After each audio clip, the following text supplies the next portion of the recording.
नमस्कार, आदाब। मैं शाइस्ता आप सभी का हार्दिक स्वागत करती हूँ बात देश और बिहार की शाइस्ता के साथ। सुप्रीम कोर्ट ने शुक्रवार यानी कि 22 अगस्त 2025 को Bihar special intensive revision SIR मामले की सुनवाई के दौरान भारतीय चुनाव आयोग को निर्देश दिया है। सुप्रीम कोर्ट ने कहा है कि वह एसआईआर प्रक्रिया में 11 दस्तावेजों के साथ आधार कार्ड को भी स्वीकार करे और इस पूरी प्रक्रिया को मतदाताओं के अनुकूल बनाए।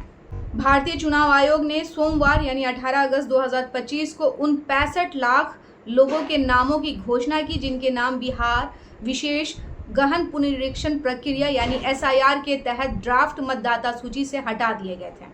सुप्रीम कोर्ट ने कहा है कि बिहार में स्पेशल इंटेंसिव रिवीजन यानी एसआईआर के दौरान जिन मतदाताओं के नाम हटाए गए हैं वे आधार कार्ड या अन्य 11 स्वीकार्य दस्तावेजों के साथ ऑनलाइन दावा प्रस्तुत कर सकते हैं। कोर्ट ने सूची से बाहर किए गए मतदाताओं को यह भी अनुमति दी है कि वे भौतिक यानी कि ऑफलाइन के साथ साथ ऑनलाइन माध्यम से भी अपना दावा प्रस्तुत कर सकते हैं। कोर्ट ने कहा है कि हम बिहार में एसआईआर के दौरान मतदाता सूची से हटाए गए उन लोगों को ऑनलाइन दावा दर्ज कराने की अनुमति देंगे जिनके पास आधार कार्ड या कोई अन्य स्वीकार्य दस्तावेज है। देश की विपक्षी पार्टियों ने सुप्रीम कोर्ट के फैसले का स्वागत करते हुए चुनाव आयोग और केंद्र सरकार पर निशाना साधा है।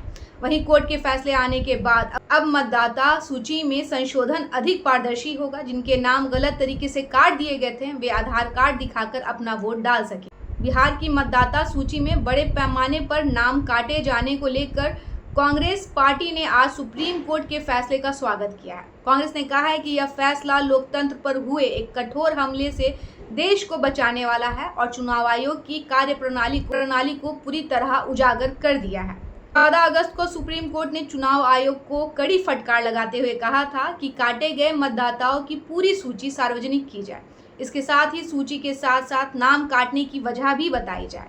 कोर्ट ने यह भी कहा कि जिन मतदाताओं के नाम हटाए गए हैं वे आधार कार्ड को पहचान पत्र के तौर पर दिखाकर मतदान कर सकें। आज अदालत ने अपने ही आदेश को दोहराते हुए साफ कहा है कि चुनाव आयोग को आधार कार्ड को वैध पहचान पत्र मानना ही होगा।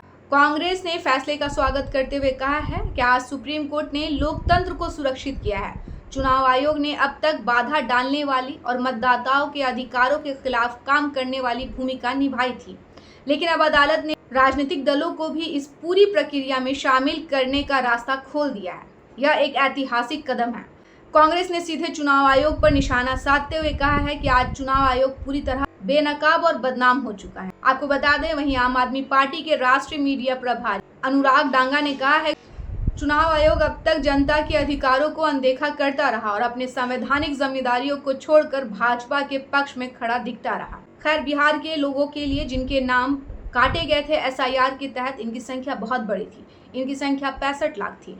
अब माना जा रहा है कि अब ऐसे लोग अपने वोट देने के अधिकार से वंचित नहीं रहे और एसआईआर की प्रक्रिया के तहत 65 लाख लोगों के काटे गए नाम को लेकर कहीं न कहीं से चुनाव आयोग भी कटघरे में खड़ा नजर आता दिख रहा है।